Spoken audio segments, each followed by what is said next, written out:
An balma lamɛnnikɛlaw aw salamu alaikum aw tulo bɛ arajo Bamako 24 de kan na ka bɔ Mali kɔnɔ na minnu bɛ k'an lamɛn jamana fan o fan jamana kɔnɔ ni jamana kɔ kan k'aw bɛɛ lajɛlen foni k'aw koɲuman dɔn. Aw sɔgɔlen b'aw ka arajo Mandi la Bamako 24 min bɛ yen n'a bɛ kunnafoni latɛmɛ aw bɛɛ lajɛlen tɔgɔ la diɲɛ ma don o don a balimakɛ n'aw denkɛ Abdulaye Kulibali fɛ k'a sɔrɔ ɲɛmaaba n'i y'a sɔrɔ o bɛ tali ka jɛjɛ sari la ale bɛ ka baaraw bɛɛ lajɛlen jateminɛ k'aw foni k'aw koɲuman dɔn faso kɔnɔ ni faso kɔ kan. Dɔ yɛrɛ taw ma k'aw sigi ni k'aw ka kunnafoni makɔnɔ kunnafoni ni dalilu don tiɲɛ ni ala ye siran kan kunnafoni gɛrɛgɛrɛ anw sigilen filɛ kɛnɛ kan. O de kan ka bɛn bi kunnafoni lasɔtima bɛ bi alamisa ye alamisa min n'a bɛnnen bɛ natara san kalo 5 na o ye mɛ kalo ye bi o tile 6 ye ka bɛn 2021 san ma farafin kalo bɛ n'i y'a sɔrɔ o ye sunkalo ye an balana k'a fɔ bi o tile 24 ye jate la san kalo 9 don hijira san 1442 san dugawu de bɛ kɛ ala ka ɲɛ ka d'an ma bakurunba fɔla bi kunnafoniw filɛ an ka jamana lakana tigilama minnu bɛ yen n'i y'a sɔrɔ n'o ye wusuru ye fɔcogola douanenakaw olu y'u tɛgɛ da mifɛnjugu min wele ko cannabis a nafolo kasabi bɛ taa miliyari 4 a n'a kunkanfɛnna o ko kɛra cogo jumɛn la kunnafoni ye ɲɛfɔli ko la an ka jamana kɔnɔ bi maliden dɔ bɛ yen n'i y'a sɔrɔ ye mali kɔnɔna musolaka dɔ ale ye den 9 de bange o ko kɛra cogo jumɛn de la kunnafoni ye ɲɛfɔli ko la an ka jamana kɔnɔna mara jɛmabɔli baara minnu bɛ senna bi n'o ye découpage administratif o waleya min bɛ senna bi o kɔni kɛlen bɛ ɲɔgɔn sama-sama ye bi na kunnafoni ye ɲɛfɔli ko la an ka maa minnu bɛ n'i y'a sɔrɔ olu bɛ ko mun na fulu sigilen bɛ députéw nɔna bilaw fɔcogo la n'o ye CNT maaw olu ka maa dɔ ale ye laɲini dɔ kɛ k'a fɔ ko Mali ministre ɲɛmaaw ani ka dɔ k'a fɔ député bulon ɲɛmaa kɔrɔ k'olu bɛɛ lajɛlen kɔni k'a lajɛ jamana k'u ta hakɛ dɔw la ko kɔni kɛra ɲɔgɔn sama-sama ye kunnafoni ye ɲɛfɔli ko la ninnu de bɛna kɛ kunnafoni la kunbaba ye bi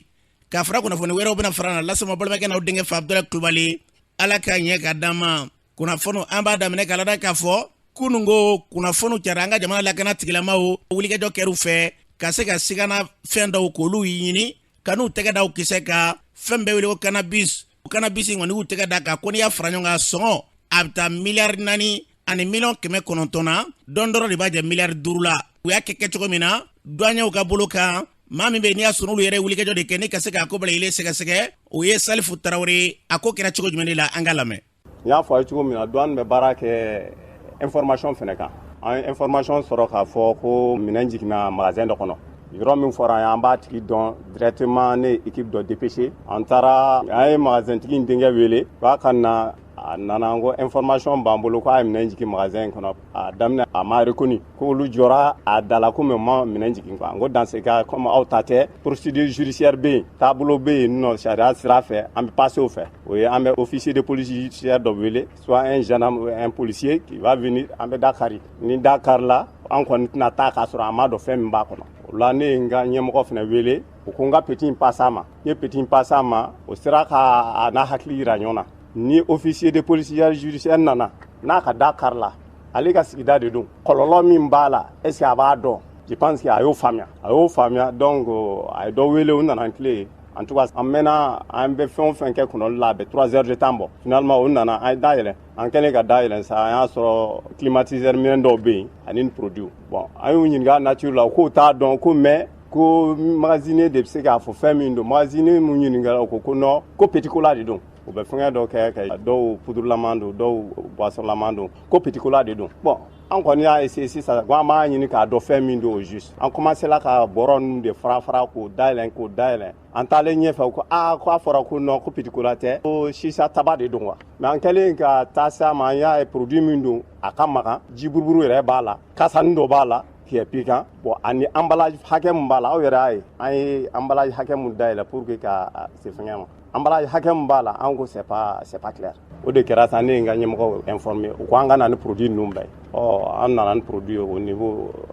an ka service la o y'a dayɛlɛ ka dɔw bila ka taa labo la ka test kɛ test de y'a jira sisan k'a fɔ ko cannabis don quoi an b'a lɔn k'a fɔ ni tun bɛ tali kɛ Salifu Tarawele la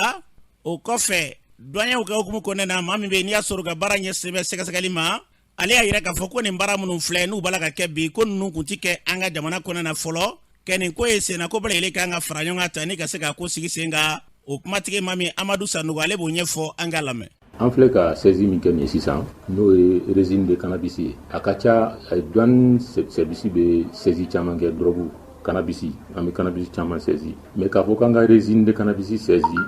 3 tonnes et quelques, c'est la première fois. En tout cas an kɔni fɛ a bɛ question d'opposer an kun est ce que an ka jamana a bɛ ka kɛ drogue consommé jamana de ye ou bien a bɛ tɛmɛ anw fɛ yan de. Bon an ko a mana kɛ cogo cogo a kɛra sa a tɛmɛna o a kɛra a bɛ min yan o an kan ka question d'opposer an yɛrɛ kun. Donc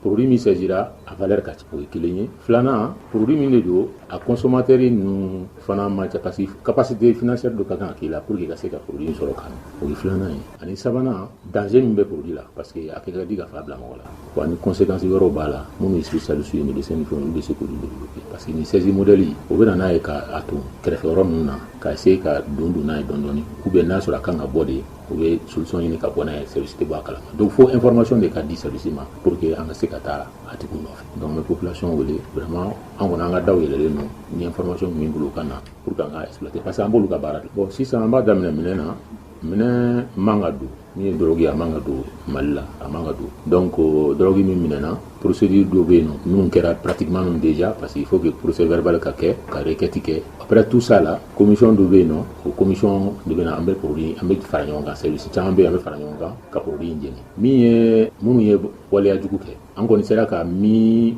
nɔ minɛ n'o b'a la an tun sera k'a minɛ a kun tilara n'an tilara ka se k'a sɔrɔ an bɛ yɔrɔ min na bi an y'a conduit ka taa procureur fɛ yen bon après a bɛ juger sanction min bɛ se ka boli a kun kan an ka texte la a bɛ se ka taa kalo 6 kaso fo san 3 o kaso en même temps wari sara fana b'a la parce que an y'a fɔ sisan produit minɛna a valeur bɛ taa miliyari 4 ani 900 et quelques millions donc o sigiyɔrɔma 3 a ka sanction bɛ se ka taa fo o sarali la donc o risque de bɛ a kunna mais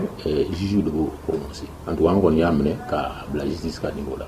Ni tun ye Amadu Sanogo kan ye doyen ka bolo kan min bɛ n'ale ka baara ɲɛsin bɛ sɛgɛsɛgɛli ko ma u y'a fɔ cogo min na ni ɲɔgɔn fɛn fɛn bɛ n'i y'a sɔrɔ n'olu ye dogolen bi yarabi ala ka fura bɔ a kelen ka bila ka yɔrɔ ɲɛma tɛgɛ bɛ se ka da u ka cogo min na n'an bɔra yen an b'a lɔn k'a fɔ Kayi marabolo kɔnɔna na gɛlɛyaba o wulilen bɛ jɔnko kuma u ka yɔrɔ min bɛ n'i y'a sɔrɔ n'o bɛ wele ko Bagamadugu k'a dɔn k'a fɔ mara kɔnɔna na wulikajɔ kɔni kɛra ko du dɔw bɛ ka se k'olu gɛn k'a fɔ k'u ka jɛni jɔnya ye o maa 96 olu nana Bamakɔ o kɛra tuma min na u ye ɲɛfɔli kɛ kunnafoniyaw ɲɛkɔrɔ k'a yira k'a fɔ u tɛna sɔn cogo si kelen na u bɛna wulikajɔ bɛɛ lajɛlen kɛ nin ko in fɔra a mɛnna ko fanga tɛ ka jɔ a jɔyɔrɔ la nka n'i ye sariya gafew ta an ka jamana kɔnɔ u b'a f'i ye ko jɔnya tɛ yen k'a sɔrɔ nin yɔrɔ ninnu na su ni tile a bɛ yen foyi kelen tɛ k'a bali a bɛ yen a tɛ dogo yɛrɛ la nka jamana ɲɛmaaw b'a f'i ye wala jamana sariya k'e ka dɔn ko jɔnya tɛ yen k'a sɔrɔ bi yɔrɔ dɔw yɛrɛ bɛ ka taa n'a ye siga foyi kelen t'a la a bɛ yen bi a bɛ yen sini yaasa ka pɛrɛtigɛ d'a ma min bɛ tali kɛ Maramata Jara ale min u ka lafatalikɛla u selen kɛnɛ kan ale kuma min fɔ kunnafoniyaw ɲɛkɔrɔ o filɛ. An ka mɔgɔw de bugɔra dugu tɔgɔ ye ko Bagamabugu dans le commune de Madagascar donc musokɔrɔbaw dɔ b'a la o de y'an yɛrɛ kɔnɔna fili kosɛbɛ musokɔrɔba 5 b'a la olu si bɛ san 90 la quoi donc ala y'a kɛ mɔgɔ dɔ y'u ta en charge k'olu ka to olu fɛ yen quoi donc olu tora mais tɔ minnu mana en total c'est 96 personnes u y'u bugɔ k'u gosi ka dɔw yɛrɛ jogi k'o ka sɔn jɔnya de la quoi bon ok an bɛ jɔnya de a banna a mɛnna mais an sigiɲɔgɔn u ma se k'o de faamu quoi donc an dun fana an ko se wɛrɛ foyi t'an ye den irani n'a kasira b'a kan ka sin de d'a ma mais n'anw anw bɛ kasi mɔgɔ min kan ka sin d'a ma a bɛ bere de ta k'an kunbɛn donc an y'a porte caman gosi état malien ka yɔrɔ la mais enfin u ma a lamɛn n y'a ye bi na an y'a yɛrɛ ta ka na ambassade Mali la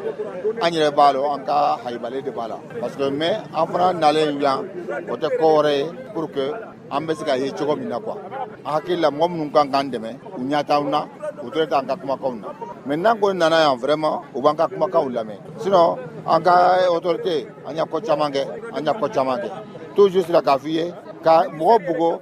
ko diya ko i ka sɔn nin na o ye jɔnya dɔ de ye ka mɔgɔw ci fo k'u faga dutigi mɔgɔ 4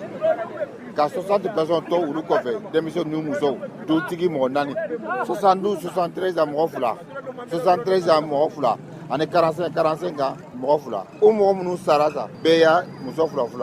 bɛɛ kɔnɔ donc a ɲɔgɔn de filɛ ka kɛ tan ka taa u sɔrɔ u ka du kɔnɔ ka baraji dɔ ni ji eau potable cɛ tile 3 ninnu si tɛ ji sɔrɔ ka mais e y'a fɛ denmisɛn fitinin tile 3 a tɛ ji min donc u bɔra o kɔrɔ tuma min na bon ko y'a sira sɔrɔ u bolila ka bɔ donc o de kɔsɔn an y'u récupérer parce que n'an taara u ka jamana la problème de bɛ yen autorité mɔgɔ y'a mɔgɔw yɛrɛ bila ka taa militaire taara u y'o gɛn ka na ni wara bolina wulu ɲɛ olu n'a matigi de bɛ ɲɔgɔn fɛ minɛ o tɛ yan n'o tɛ wara bɛ se ka boli wulu ɲɛ cogo di mais wulu bolila ka na k'a fɔ ko la situation est terrible marifatigi ni bɛrɛ maratigi bolila c'est que ko dɔ bɛ yen donc an nana kalifa an b'a lɔn k'a fɔ ni tun ye Maramata Jara-Kanya y'a fɔ cogo min na jɔngo kuma an ka jamana kɔnɔ ni sira gulon in tɛ nga tellement que a ka d'a yɔrɔlamaw ye fu b'i wele k'a fɔ ko kuma min b'a la k'a fɔ ko tiɲɛ kuma tɛ k'i ka dɔn ko jɔnya yɛrɛ de ka d'u ye ni jɔnya ka d'u ye n'u ko k'u t'a la min ko k'a t'a la u ka bɔ a la ni min ko k'a b'a la u ka tɛmɛ n'a ye fɛn min yɛrɛ fɔra ko a tile tɛ ala y'an bɛɛ da an bɛɛ ye ala kɛ jɔn ye ka se ka taa maa dɔw bila ko f'olu ka taa tobiliw kɛ n'i y'a maa dɔw ye u hinɛ b'i minɛ k'a fɔ jama cɛra olu de bɛ wula ko jɔnw olu de bɛ bila ka fɛn bɛɛ kɛ ni min jɛnna n'a ye ko ale b'a kɛ ko ale b'a nafa sɔrɔ walima a ka d'ale ye o ka to a minɛ kɔnɔ nka min ko ale tɛ jɛn n'a ye o fana ka ye ka to yen nin ye gɛlɛyaba de ye ala ka kelen ɲuman d'a ma n'an bɔra yen an b'a lɔn k'a fɔ bi minisiriso bɛ n'o ɲɛsinnen bɛ an ka jamana ma cɛ fɔ ni kan bɛn olu ye fara ɲɔgɔn kan dɔ kɛ wulikajɔ jumɛn de bɛ bi n'i y'a sɔrɔ y'u ka baaraw bɛɛ lajɛlen kun ye ka se ka ɲɛfɔli k'o ko kun nka o kɛnɛ kan min ye Mamadu Jwara ye ale ye minisiriso in kotigi dɔ a ye kuma min fɔ o filɛ. Bon lajɛ ni a ka dɔn k'a fɔ ko ministre de la réconciliation a ɲinini b'a fɛ Mali gouvernement kɔnɔ ale ka jɔ ni bɛnɲɔgɔnya sabatili ye jamana kɔnɔ ani bɛnkan sɛbɛn mun kɛra o kunkanko a kuma ɲɛfɔliw a n'a baara waleyaliw donc a ka jɔ n'o olu ye. Bon an nalen an ye baara kɛ k'a ɲini k'a dɔn baara in yɛrɛ bɛ se ka a bɛ se ka ɲɛ cogo di donc baara kan ka tɛmɛ sira minnu fɛ fɛɛrɛ minnu kan ka tigɛ wale minnu kan ka kɛ walasa laɲini bɛ se ka sabati n'o ye bɛn ani kelenya sabatili ye jamana kɔnɔ donc an y'o wele schéma directeur donc ministre de la réconciliation colonel-major Ismaël Wage o y'o validé donc a validé sisan donc an bɛ fɛ an ni kunnafoni dilaw ani cakɛda minnu jɔlen bɛ ni kunnafoni dili ni a kumaɲɔgɔnyaw dilanni ye jamana kɔnɔ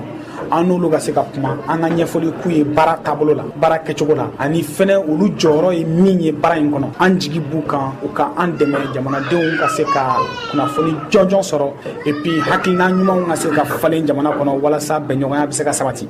donc laɲini tun ye o de ye welekan mun bɛ n bolo ka se an ka jamanadenw ma o ye k'a fɔ bi na jamana in kɔnɔ gɛlɛya o gɛlɛya bɛ Mali kan tɔɔrɔ o tɔɔrɔ bɛ Mali kan walijugu bɛ Mali kɔnɔ bi maliden ka walijugu tɛ don ka se maliden wɛrɛ ma walima ka se jamana ma a marakojugu a yuruguyurugu a terrorisme a bandiya a rébellion a kelen-kelenna bɛɛ malidenw de bɛ k'a kɛ bi Mali kɔnɔ jamanadenw ka walejugu de bɛ ka wolo tɔɔrɔ la jamanadenw kan o de labanna ka kɛ masiba ye jamana yɛrɛ bɛɛ ma a sera sa an ka segin an yɛrɛ ma an k'an yɛrɛ minɛ an k'an yɛrɛ ka ɲɛnamaya don ba la an yɛrɛ bolo an ka jɛ ka jamana jɔ ɲɔgɔn fɛ a tɛ se ka ɲɛ fiyewu ni bɛɛ ma jɔ i jɔyɔrɔ la fo dutigiw k'u ka duw minɛ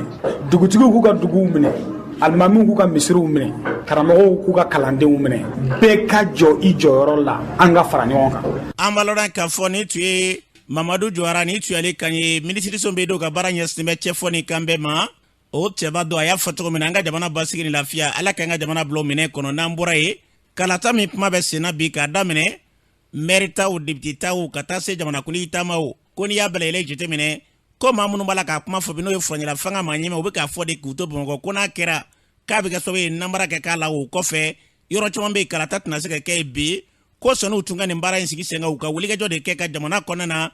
maa yɔrɔ minnu bɛ yen n'olu minɛnen bɛ ka se k'olu minɛ ka to jamana ka bolo kan ko de tun kan ka kɛ min ye Wangorokaw ka maire conseil dɔ ye n'i y'a sɔrɔ ye Segu Gindo ale b'a ɲɛfɔ an k'a lamɛn. Ne tɔgɔ Segu Gindo ne ye conseil communal commune de Wankorosak de Bankas o ye décision min di min ye présidentielle ni maire wote ni ani député wote ninnu kan caman fɛ fanga ye u ka carte min bɔ ne ye élu ye Wankoro commune kɔnɔ o fana ka tɛmɛ ka bɔ yen député campagne minnu tɛmɛna ne tun ye candidat ye Mali marabagaw u bɛ ɲinɛ fɛn dɔ de kɔ kɛrɛnkɛrɛnnenya la gɛlɛya min bɛ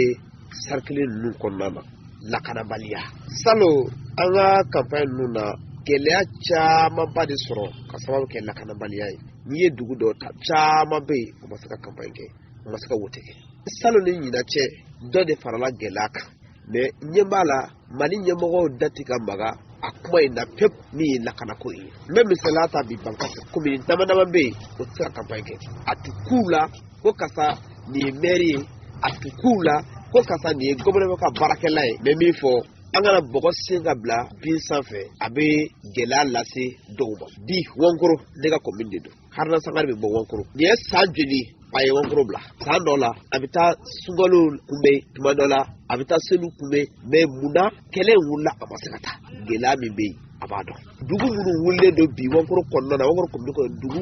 kelen tɛ yen maa yɛrɛ de tɛ yen wankoro komini kɔnɔ bi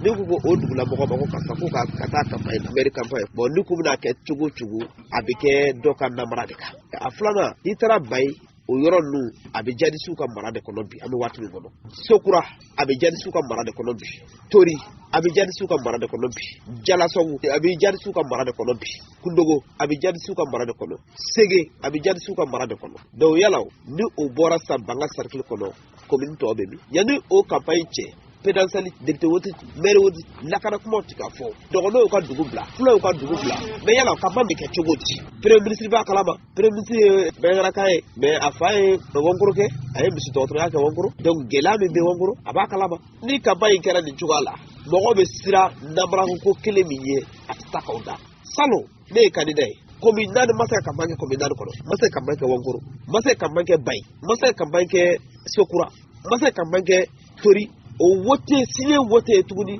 nda dugu la tuguni mi ye Wankoro commune kɔnɔ mɔgɔ 25 o de faga sécurité tɛ yen lakana tɛ yen mais anw bɛ ka bɔgɔ de se ka bila bin de sanfɛ n'o tɛ basigi ma na lafiya ma na an bɛ min fɔ Mali gouvernement ɲɛna u ka fɛɛrɛ tigɛ sécurité in ka sabati zone ninnu kɔnɔ n'o tɛ an bɛ waati min kɔnɔ zone ninnu kɛra jatisiw ta ye u bɛ min fɔ o de bɛ kɛ école tɛ kɛ yen école bɛɛ datugulen don maire bɛɛ bolila k'aw ka dugu bɛɛ to yen o maire si tɛ yen min bɛ a ka dugu kɔnɔ bi a tɛ yen ni maire bɛ yen donc i fana bɛ jariso ye mara min fɔ i fana bɛ o de bato sanfɛ i b'a fɔ ko karisa i b'i ka maire la nkalon don i bɛ ka jariso ka sara de bato donc fɛn min don fɛn cɛjuguba de don an bɛ min ɲini Mali gouvernement fɛ u ka wuli ka o de ɲɛɲini k'a dɔn u ka mɔgɔw bila ka taa enquête kɛ min bɛ yen u b'a dɔn Koro o kelen de bɛ yen Banɲayara o kelen de bɛ yen Duwansa o kelen de bɛ yen u ko k'olu ta fɛ Mali gouvernement ka baarakɛla si de ye u ɲɛna aw bɛ na ka Mali lamɛn ko maire ka u ka wote kɛ président wote fana bɛ kɛ député wote fana bɛ kɛ mais maire b'u ka wote kɛ cogo di fo n'u kɛra liste unique n'o tɛ campagne kɔni kuma tɛ yen ni maa maa ye ka fɔ kuma fɔ o zone ninnu kɔnɔ i bɛ faga o tuma o zone ninnu bɔra Maliya la wa Mali ɲɛmɔgɔ u k'u sigi u kana na wuli ka jɔ olu bolo ko nin de bɛ sababu kɛ Mali bɔ dingɛ kɔnɔ nin bɛ dɔ de bɛ fara Mali gɛlɛya Ala ka an kisi o tɔɔrɔ ma. an b'a lɔn k'a fɔ nin tun ye Seku Gindo Kan ye basigi ni lafiya an ka jamana kɔnɔ yarabi Ala k'o sabati an bɛ dugawu de kɛ an ka jamana bɛ taa ɲɛ sira o sira fɛ u se masaramani Ala k'an bila o sira kan n'an bɔra yen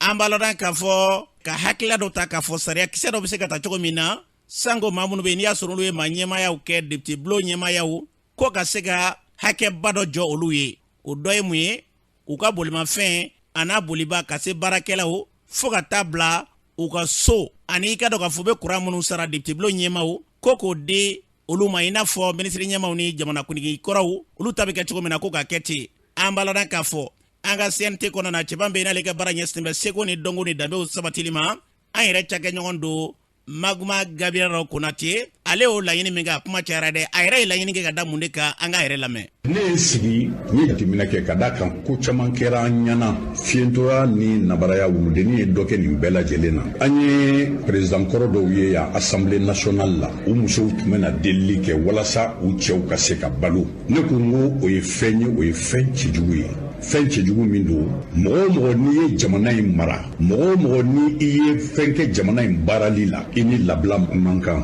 i ni fɛn ka kan jamana kan ka min dɔn i ye mɔgɔw bɛ kulo don o don karisa ye nin kɛ jamana ye nin kɛra ye médaille ma d'a ma fɛn ma d'a ma fosi ma d'a ma n'i ye assemblée nationale ta assemblée nationale ale de ye jamana sigibolo 8 min bɛ yen ale de y'o 3nan ye jamana jɔsen 8 min bɛ yen n'a bɛ jɔ fɛn 8 kan n'o ye président de la république ye ni o ye gouvernement ye assemblée nationale Cour suprême, Cour constitutionnelle, Haute Cour de justice, au Conseil des collectivités territoriales, ani Conseil économique, social et culturel, o de ye jamana jɔsen 8 ye Assemblée nationale ye o 3nan de ye nka Assemblée nationale président o ye jamana ɲɛmɔgɔ 2nan de ye ka da kan ni président taɲana Ala man kisira ale de bɛ bila a nɔ na yali ni o tilala o baara la o kan ka labila nka maliyɛn ka fɛn ye min ye Ala ni hasiya ni ɲɛngoya ni juguya fɛ maliyɛn b'a fɛ k'i ye hɛrɛ la bi sini k'i ye bɔnɛ la ka tila k'a fɔ ko fɔta kan tun y'a dɔn nin laban ye nin ye ani nin de ka kan ka da kan maliden tɛ maliden fɛ maliyɛn tɛ maliyɛn fɛ maliyɛn tɛ Mali fɛ ne ko n ko ni an ye fɛɛrɛ kɛ min bɛ se k'a to u ka kisi u ka tanga bonya ka da u kan an ka assemblée ɲɛmɔgɔ kɔrɔw lajɛ bi kɛ caman bɛ ni min kɛra président ye ka tɛmɛ kan tɛ o ma n'o tɛ min ma kɛ président ye ni y'u caman ye o hinɛ b'i minɛ ka da mun kan ka da ka jamana y'u labila jamana y'u bila ni jamana dun y'u bila ne ma fɛn wɛrɛ fɔ n ko ka fɛn di u ma min bɛ se k'a to u bɛ se ka balo k'a sɔrɔ u ma delili kɛ u bɛ se ka balo k'a sɔrɔ mɔgɔ ma ɲugun u la n ko jamana ka bonya bɛ u la Mali ka bonya bɛ o la jamanadenw ka kunkɔrɔta bɛ o la ne y'a kɛ o de kama nka ni mankan nana wuli o la ne man ta dabɔ dɔwɛrɛ kama koyi ne y'a dabɔ fɛn min kama o ye o hakilina ye mɔgɔ o mɔgɔ n'i ye jamana in ɲɛmɔgɔya kɛ ka tɛmɛ i kana ye senna tagama la i kana ye kɛrɛntɛ kɔnɔ i kana ye degun kɔnɔ i kana ntanya i ko falatɔ ka da kan y'a kɛ jamana in ye nka hakilina wɛrɛ tɛ ne ta kɔfɛ mɔgɔ m'a fɔ n k'a fɔ mɔgɔ m'a fɔ n k'a kɛ ne de y'a hakilina ta ka hakilina bɔ n yɛrɛ la k'a kɛ. an b'a lɔn k'a fɔ ni tun ye Maguma Gabriel Konate ni tun y'ale kan ye ni kɔrɔfɔ min fɔra fɛ a kuma cayara kosɛbɛ kosɛbɛ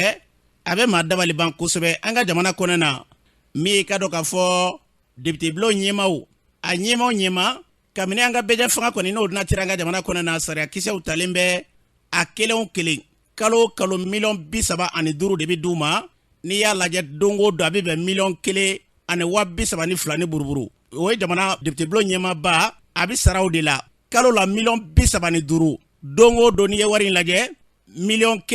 1,32 ani buruburu de bɛ d'u ma n'a farala ɲɔgɔn kan min ye ka dɔn k'a fɔ san kɔnɔna yan a bɛ bɛn miliyɔn 400 ani miliyɔn 20 ma n'i y'a san 5 fara ɲɔgɔn kan miliyari 2 ni miliyɔn 100 bonyanko a bɛ bɛn o de ma o ye san 5 kɔnɔna ye k'a fɔ ko k'o bɛɛ lajɛlen fara ɲɔgɔn kan san 5 kɔnɔna na ka tila o tigi kelen ka kɔlɔbɛ kɛ o ye dabalibanko de ye bɛɛ lajɛlen kɔni b'a dɔn an ka jamana kɔnɔ bi Mali mago bɛ fɛn caman na bi maa caman y'a fɔ min tɛ nin ɲɔgɔnna nafolo ye ka se ka ninnu bɔ bilen k'a fɔ k'olu ka se ka baara kɛ an ka jamana kɔnɔ na ka se ka wari bɔda kɔni k'a bɛ o bila an ka jamana bila o minɛ kɔnɔ na maa caman bɛ hakili da sen fɛ o dɔ ye Ismail Fane a ɲininkali ta ni kɛ ɲɛ salen ma ni kuma min yɛrɛ bɛ kamina ŋunuŋunu bɔra Ismail Fane e hakili ye mun ye nin ko in na. Kolombi fo k'i barikada kuma min bɛ senna ni aw barikɛɲɔgɔn dɔ de bɔra ni kuma in ye n'o ye Maguma Gabriel ni théâtre bɔla don artiste to n'a bɛ baara kɛ an ka teleso dɔw yɛrɛ fɛnɛ na Afrika ale mu ka baara CNT kɔnɔna la n'o ɲɛsilen don an ka danbeko o ni an ka kalanko ale de ye proposition in kɛ mais a ma don fɔlɔ kumakan k'a kan a kumakan avancelen don dɛ mais mun ye ne dabala ban nin bɛɛ la jamana in kɔnɔ ne ko artiste minnu bɛ yen minnu bɛ théâtre kɛ o minnu bɛ dɔnkiliw da o a joli de bɛ nin wagati in kɔnɔna la ko weleweleda bɛ ka kɛ ko k'olu dɛmɛ ne ɲɛna k'a fɔ Maguma Gabriel ka kɛlɛ kun kana ka ɲɛsin olu ma kosɛbɛ parce que ale yɛrɛ ye olu dɔ ye o tɛmɛnen ka bɔ yen an ka école ko o bɛ crise kɔnɔ i n'a feereliko kuma o bɛɛ senna a yɛrɛ da magaro la cogo min na an bɛɛ ye tare fɔ mo bɛ taa Maguma Gabriel bila ko maa fɛn fɛn bɛ yen n'olu delila ka kɛ assemblée président ye ko n'olu bɔra présidenya kɔnɔ ko mun bɛ kɛ an ka premier ministre kɔrɔw ye ko ka o faveur bɛɛ ta k'a kɛ olu ye o dɔ ye jumɛn ko ka passeport diplomatique ta k'a di olu ma ka agent de sécurité 2 k'o d'u ma ka mobili o ni chauffeur k'o d'u ma mun bɛ baara kɛ sokɔnɔna la n'an b'a fɔ ma ko baarakɛladenw ko o d'u ma ka tila tuguni n'u bɛ taa so min kɔnɔ o logement o wari k'o d'u ma courant ji téléphone k'o d'u ma i n'a fɔ n bɛ di président kɔrɔw ni premier ministre kɔrɔw ma ne ko a ka kɛ o tɛ baasi ye mais Mali bɛ crise min kɔnɔ an bɛ don min na ko bi est-ce que dakana ka ta ka bila nin ko la wa INTM période de grève kama docteur bɛ grève la Mali kusi bɛɛ grève bɛ fan bɛɛ ka sababuya kɛ wariko ye na e nana k'e bɛna dɔ fara an ka dépense ka transition in kɔnɔna la ne ko kasara tɛ colonel Maliki Jaye mun ye CNT ɲɛmɔgɔ ye a fɔ e ka loi kɛlɛyɔrɔba kun mana ka kɛ an ka sɔrɔdasiw ka kungo ye surtout an ka sɔrɔdasi denmisɛnnin minnu bɛ taa sa kɛlɛdaga la première classe ni deuxième classe n'a caporal n'a sergent chef n'a capitaine ne ko e ka kɛlɛ kun mana ka wuli olu kan olu minnu bɛ k'a fɔ ko n'olu fatura logement social ka di olu ma n'olu minnu fatura walima n'u banana olu ka se ka furakɛ ka ɲa fo k'a kɛ e yɛrɛ place magarantɔ ko ye parce que nin y'ale ka kɛlɛ de ale de CNT ɲɛmɔgɔ ye a bɛ komi n'a fɔ sisan assemblée président bɛ cogo min na dɛ ale bɛ ten de donc n'ale bɔra CNT ɲɛmɔgɔ la diɲɛ don o don nin faveur in bɛɛ ka se ka kɛ ale ye ni nin sariya in taara nin bɛɛ ka se ka kɛ ale ye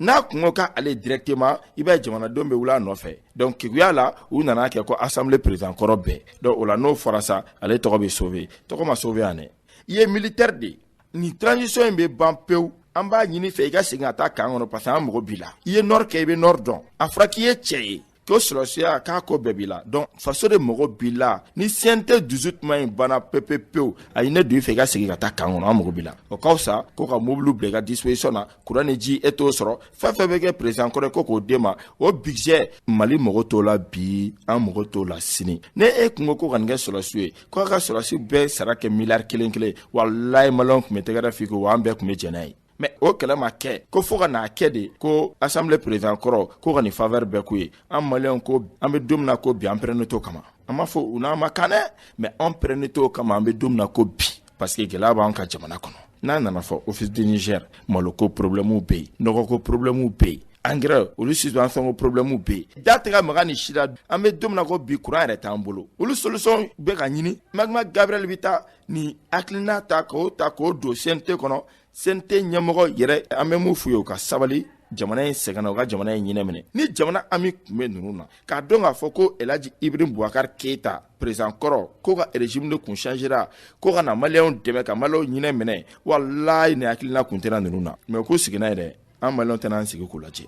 n'u ko k'u b'a loi voter diɲɛ don o don u k'u sigi ni ko dɔ ye jamana in kɔnɔ o kɔni o jɛlen don parce que an somɔgɔw de bɛ ka taa san fɔrɔn na an somɔgɔw de bɛ ka taa bana fɔrɔn na hali ka furakɛli o ye maɲumatɔ ko ye n'o o jɔrɔ t'a la o jɔrɔ bɛ anw na ni loi mun filɛ nin a ye nin bila tiroir kɔnɔ n'a y'a labɔ a bɛ bɔ a da kama bɛn colonel Diaw loi bɛ ta CNT de kɔnɔ an b'a ɲini i fɛ ni hakilina min de la loi ko la a ka n'i la sɔrɔsiw kun kan n'i y'a mɛn anw bɛ kuma micro la bi n'i y'a mɛn an bɛ kule denwulenw ni kɔɲɔw la bi dɔw de bɛ ka taa sa anw ye dɔw de bɛ ka taa bana anw ye dɔw de somɔgɔw ka jɛ u muso n'u denw kɔ anw ye donc an b'a ɲini fɛ hakili ka to olu la tenitigi fan bɛɛ n'i bɛ loi ta loi t'olu kan kan hali n'i ko k'olu sara kɛ miliyari kelen an jɛra n'a ye mais fɛn min ye i yɛrɛ ta ye k'i yɛrɛ kɔ protéger n'a y'a bɔ tabali ka diɲɛ don o don a b'an maliyɛnw a b'an sɔrɔ o ye. an b'a lɔn k'a fɔ nin tun ye Ismail Fane kan ye an bɛ fɛn min fara nin bɛɛ lajɛlen kan an ka jamana kɔnɔ na min ye ka dɔn k'a fɔ su ni tile bɛɛ bɛ kulo la k'a fɔ ko jamana in kɔnɔ na ko basigibaliya walima jamana in kɔnɔ na nafolo ko foyi t'an ka jamana kɔnɔ o waati kelen la jamana kuntigi ta kalo o kalo 100 ani 50 n'i y'a fara ɲɔgɔn kan don o don 5 de don min ye ministre ɲɛma o ta 75 an ka jamana kɔnɔ na 2 ani ɲari o bɛ d'ale ma don o don o ye dabalibanko de ye k'a fɔ bi an ka jamana kɔnɔ bi jamana min bɛ n'i y'a sɔrɔ maaw bɛ kule la su ni tile ko dɛsɛ bɛ jamana kɔnɔ o bɛ tila ka sara olu ye o kɔfɛ yɔrɔ yɛrɛw sanga ni waati bɛɛ kɔnɔ o bɛ loi dɔw ka k'olu ta min b'a to jamana sɔrɔ bɛɛ lajɛlen bɛ jɛ ka taa ye jamana den caman da kɛmɛ an bɛ ka se minɛ u ye u bɛ ka boso de ala ka hakili ɲuman d'a ma an ka jamana k'a basigi n'o tɛ an bɛ bolo min ka bi jamana in gɛlɛya banni kɔni nin tan ye o sira ka di ala k'an ka jamana kɔlɔsuma n'an bɔra yen an b'a lɔn k'a fɔ min ye UNTM ye olu kɔni y'a yira k'a fɔ u ka baarabila min n'a kuma bɛ sen na i ka dɔn u taara sɛbɛn bila dɛ k'a fɔ k'u bɛna taa baarabila la kalo yɛrɛ kɔnɔ na k'o sɔrɔ kɛ ko kuma min fɔra a si tɛ ka bɔ a sira fɛ wa u yɛrɛ ka fɔ la ko gouvernement t'an ka jamana kunna dɛ a kuma bɛna ka maa min da o ye Mustapha Jite de ale b'a ɲɛfɔ an ka lamɛn.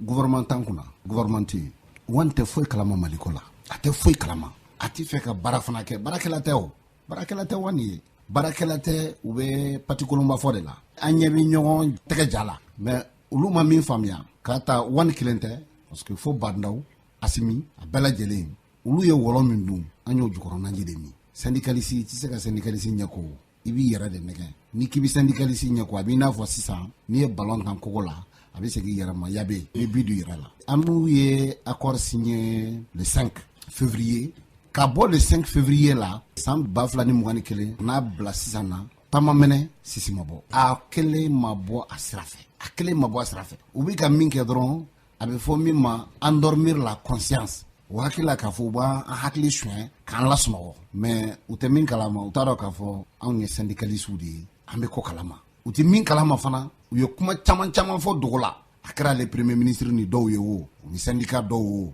u ni central dɔw o a kɛra hali sanfɛla la kuluba rencontre minnu kɛra yen nɔ an b'a bɛɛ kalama parce que u bɛ ka ɲina fɛn dɔ de kɔ INTM représentelen don Mali segment bɛɛ la au niveau de l'administration fɛn o fɛn bɛ fɔ u yɛrɛ damaw ni ɲɔgɔn cɛ an ka mɔgɔw bɛ yen wa an bɛ bɔ a kalama u t'o de dɔn INTM na o de ye INTM force ye a bɛ fɔ a ma mauvaise volonté o ŋaniya ɲuman t'u la an ni premier ministre ye ɲɔgɔn ye a ka demande la semaine du 21 an n'a ye ɲɔgɔn ye alamisa donya dɔ fɛ an mɔgɔ 6 ɲɔgɔnna de tun bɛ yen je crois qu'o don an y'a fɔ ne yɛrɛ de y'a fɔ premier ministre ye mon premier ministre de i b'a dɔn blocage o blocage bɛ an ka accord application in na cɛ tɛ muso tɛ e yɛrɛ de don i tɛ foyi kalama jamana ko la il faut k'i ka wuli an baladan k'a fɔ ni tun ye Mustapha Jite ye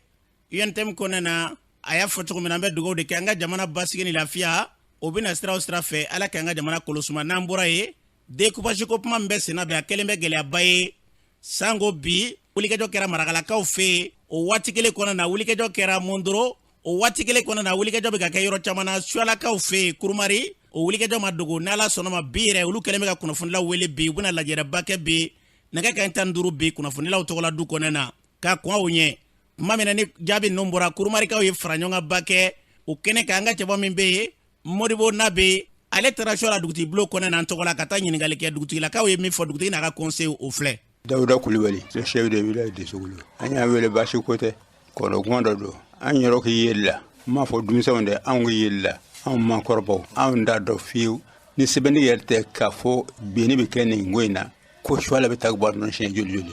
o y'an kɔnɔ guwan nka Mali ɲɛmɔgɔw ne kɔni bi mun fɔ an ka hakili to siɲɛ na kalo dɔw bɛ yen maa man ka don a la fiyewu kami tubabu tile suala bɛ chef yɛrɛ kami tubabu tile fo kana se bi ma o de bɛ taa kɛ kolongolo n'a ma bilasira ma a tɛ ka bilasira koyi o kɔni ye ne ka kuma ye n tɔgɔ ye Mule Mohamed Aidara ka bɔ Suala yan n ye dugutigi conseil an Sualakaw an bɛ Ala tanu dugutigi min bila an fɛ yan campagne na Mali la ne ma da yɛrɛ a ye dugutigiya ta 1965 na y'a san 56 ye ale ye dugutigiya ta Modibo tile maa bɛ se kɔrɔ ye nka k'a ye dugutigiya ta san mun ka se bi ma o maa tɛ Mali la bilen Dawuda Kulibali a ye dugutigiya ta 1965 hali bi ale de b'a la an b'o foli kɛ Ala ye si kalifa ma Mali kɔnɔ bi ale k'a kɛ lamɛn dɛ jamanatigiya kɔfɛ ale de ye dugutigiya ta a ye mun fɔ jamana in tɛ baara ni tiɲɛ tɛ dɛ u ko sabali u ko mɔgɔw ko hakɛ don u ko fantanw ka hakɛ don u ko jamana ka hakɛ don fanga segin so ni fanga bɔra Segu ni Suala tɛ a tɛ Segu région la tɛ yen Segu kɔfɛ Kurumari de dan bɛ Segu kan ni dan kɔnɔntile to a y'a sɔrɔ jamanatigi bɛ yan i y'a ɲɔgɔnya mara o ye politique nasira ye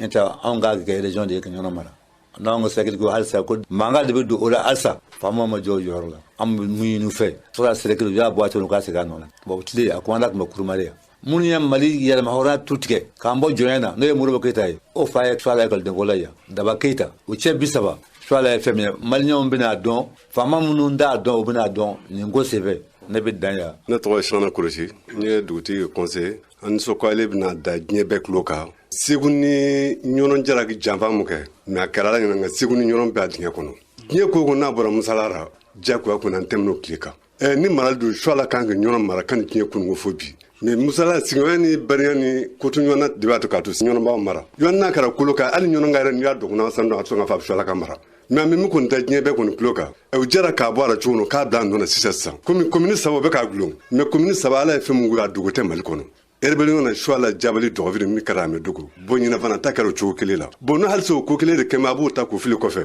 o t'a ni cɛya cɛko ye bon mun fɔ transition mɔgɔw ye maa minnu sigilen filɛ nin baara in kɔnɔ maa min jɛra nin baara in ka ca maa 400 bɛn Suala sɛrigili ko kan maa 40 bɛ se ka to wuli cogo di an b'an yɛrɛ ɲini kɛlɛ la sani kɛlɛ wɛrɛ kana bɔ nin kɔfɛ o k'a lajɛ k'a bila nɔ na sisan fo diɲɛ fuli napala t'anw mara wa fo diɲɛ fuli an tɛ segin nara wa ɲɔnɔ fana b'o cogo la komi a dɔnna sa kɔni ɔ ni ɲɔnɔ ka bɛ se ka na min kɛ wala Segu ka bɛ se ka na mun kɛ an k'an se k'o don kɔnɔ an baladan k'a fɔ ni tun ye Suala dugutigi bulon kɔnɔna ye fɔcogo la Sogolo dugutigi bulon kɔnɔna na ni tun ye dugutigi n'a ka conseil ye o kɔfɛ Dramane Traoré bɛɛ lajɛlen ka masabu dɔrɔn ale yɛrɛ kuma ta kɛnɛ kan a ye kuma min fɔ o filɛ ne tɔgɔ ye Dramane Njamu Traoré Kurumari cɛ n'a muso n b'a bɛɛ fo i ko Suala Sogolo wala dugu kelen don wa Suala ye sɔgɔrɔ de ye marakakan de don ko bugufiyɛ Suala sabanan b'a la o m'o fɔ o surakaw b'a fɔ k'a la ni taara Muritani fan fɛ olu b'a fɔ ko k'a la n'i ko k'a la bɛ Suala don a daminɛ ne marakaw kɛ sɔgɔrɔ ye tubabu nani tubabu de nana ni Sogolo ye a différence ye nin ye mais a bɛɛ ye dugu kelen ye tubabu tɛ naloma ye dɛ u ye cercle 10 de sigi Mali la fɔlɔ kɛlen ka colonisation kɛ région kun tɛ région kun bɛ Saint-Louis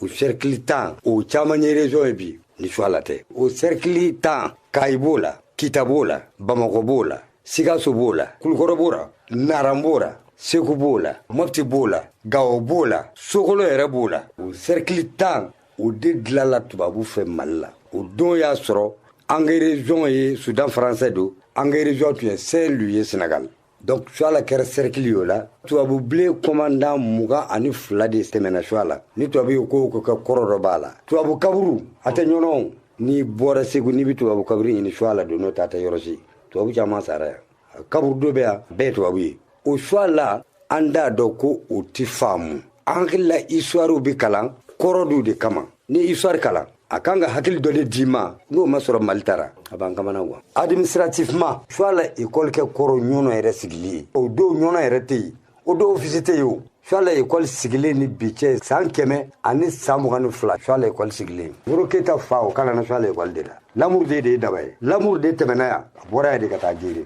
daba kalanna soit la yan o de ye Modibo Keyita ye n'o kɛra Mali président ye n'a sɔrɔ Mali faama bi histoire kalan est ce que o jate man ka minɛ soit la soit la muɲuna o chef de canton bannen dugutigi fɔlɔ mun y'o remplacer o dugutigi de filɛ caman bolo bɛ baara in na ale bɛ kɛ dugutigi don min mɛ wolo yɛrɛ mais alhamdulillah an bɛ Ala barikada Ala filɛ yɔrɔ min a bɛ sɛbɛnni k'a b'a kalan donc o bɛ dugu mun na ni ko i b'o olu lagosi i b'i yɛrɛ lagosi dɛ Jura tun bɛ soit la de fɛ cercle la Gire tun bɛ soit la de fɛ cercle la Ala nana kɛ Maliko ra olu de tigɛ ka bɔ soit la office de ɲɔgɔn kɛ subdivision ye n'o tɛ ɲɔgɔn tɛ yɛrɛ soit la ani Segu de bɛ dan bɔ sotɔrɔw bɛ kalan n'o tɛ kɛlɛmasakun tɛ kalan hali nin ko in na u b'a ɲini k'aw ni nabala bila ɲɔgɔn n'o tɛ nabalamaw bila dɛ pogo mɛ soit la bila u t'a bila fo ni pogogamu tɛ fɛn dɔn walima ni nabalakamu tɛ fɛn dɔn donc an b'an ka bɛn na u deli b'u kɛ maa latiɲɛ ni maa farafara la u bɛna politique ko kɛ k'anw fara Kurumare kun ye bloc kelen de ye décentralisation tubabu ye dɔ k'a la o bɔra Modibo ye dɔ k'a la o bɔra Musa ye dɔ k'a la a tun bɛ jigin dɔɔni dɔɔni de mais k'a yuru ka yɔrɔ bɛɛ fa o kɛra Alpha de ye a gɛlɛya bɛ yen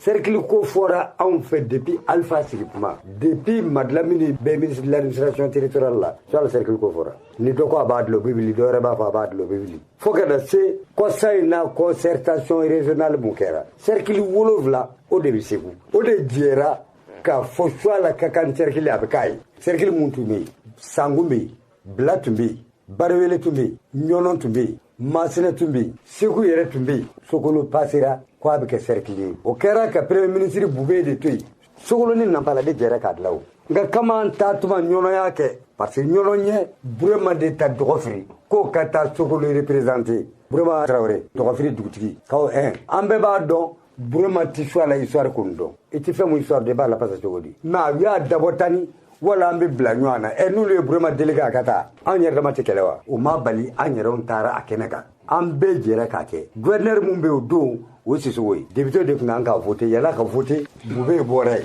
Bubu Sise in nana an tora o kɔnɔ u nana député ko kɛ coup d'état yɛrɛ kɛra mais ni coup d'état kɛra dossier bɛ yen ni coup d'état kɛra Segu gouverneur bɛ maa damadɔni n k'a fɔ k'o wuli yan an ka administration ye continuité de ye i ye mun sɔrɔ yen i t'o kɔni bɔ yen mais an b'a dɔn cogo min an dabali bannen don gouverneur sera ka sigi et puis u m'an wele an y'a mɛn ko dossier yɛlɛmana an taara Bamakɔ an ye kalo 2 de kɛ yen pour que k'a ɲɛɲini an y'an ka sɛbɛnw dilan k'a dun an balila k'a ye gouvernement yɛrɛ de sɛbɛnw bila ka na Segu hali bi bɛnɲɔgɔnya ka k'a bila ka taa u y'a yɛlɛma ye u m'anw wele papier in na Kurumare dulonnen de don Nampala u y'o kɛ cercle ye donc u m'u fara ka bɔ aw na sa Jura u y'o di Nampala ma o ye ka fɛɛrɛ kɛ ka mɔgɔw kunfa ɲɔgɔn na parce que anw ni Nampala de tun bɛnna na ni insécurité don tubabu ye yan la k'a kɛ cercle insécurité de kama parce que o don kɛlɛ ni soit la lama na bɛ lama bɛ fɔ Segu c'est pour que cercle dilan u b'a dilan kunfɛ o olu tɛ ko dɔn ka tɛmɛ olu kan o donc n bɛ mun fɔ Kurumarekaw ye bɛɛ ka hakili sɔrɔ k'a dɔn ɲɔnɔ t'anw fɛ ɲɔnɔ b'a mago de dilan o na an de b'u sigi k'u kɛ faama ye u b'u mago dilan u t'a fɛ dɛ foyi t'an ma mun fɔ ɲɔnɔnbaw ye gouverneur kura mun bɛ sisan n delila ka historique dɔ fɔ a ɲɛna farabuka ta kelen an taara Segu ɲɛfɔ dɔ fɔ a ye politique ni hakili tun b'a fɛ ne fɛ a tun bɛ Sokolo faamu u bɛ fanga dɛrɛ n'o tun nɔnkɔrɔw ɲɛ koyi u bɛ fanga dɛrɛ anw ye kalan daminɛ ɲɛ ko soit la ye fɛn caman ye dɛ Kurumare ye fɛnba ye dɛ critères de dira na soit la tɛmɛna Segu n'o tɛ ɲɔnɔ an ye tile kelen kɛ ɲɔgɔn na tile filanan an bɛ balanw n'i ye critères ta aw ni région ka surun ɲɔnɔ ɲɛ o janko Nampala mais ni critère bɔra la o tuma a bɛ kɛ Seko jira de ye o de y'a tiɲɛ an tun b'a la deli dilanli la parce que anw sɛnɛkɛlaw don fantanw de y'an y'an di mankan ɲini nka nin kelen ne bɛ da n'a bɛna sɔn nin ma dɛ an balona k'a fɔ ni tun ye Dramane Kaɲe u y'a yira k'a fɔ fɛn fɛn wulikajɔ ye nin ko in na fɔ a dan u tɛ sɔn fiyewu wa fɛn bɛ fara nin bɛɛ lajɛlen kan an ka jamana kɔnɔ na maa ɲɛmaa minnu bɛ yen u bɛ fɛn min kunna u t'a kalama de o de kama nin ɲɔgɔnna caman bɛ kɛ an ka jamana kɔnɔ tɛ nin tɛ filina ko ye k'a fɔ ko nin bɛ taa ka gɛlɛyaba ye Ala ka tile ɲuman d'a ma n'an bɔra ye bi ye sunkalo tile 24 de ye su in na o kan ka kɛ su 25 ye o nafila ye joli karamɔgɔ Maliki Danbele sunkalo 25 su o nafila ye jɔko 8 de ye arakan kelen kelen fata o bɛ kala ka taa se a laban ma ka kulu wɔlɔ kala ka taa se a laban ma siɲɛ 4 o tuma n'i ye salamu bila tuma min i bɛ dugawu in kala o dugo file koroni allahumma ij'alni muhibban li awliyaika wa muadiyan li a'daika mustannan bi sunnati khatami anbiyaika ya asima qulubi nabiyyin ibafo ala neke kanubaye kana iteruma ala ikange moye mimbi ijugu juguya ala ikange maye mimbi sunna yake katasra boke ni nabi laba o ka sunnaye ya alami kan nabi mundu sukun tangambaye ka bokkele kulini jurmama ambe dugo de ke afra cogo ala ka kalo ka kime ko nyuma yirana nambura ye amita jamana ko ka Mohamed Samake o kofe ami ka do ka fanga jamana kono na ko muso do e den kononton soro muso duru ani chenani Mohamed Samake anye foyin ankara mo ya futu na amta chadi ka fe amala do na ko tad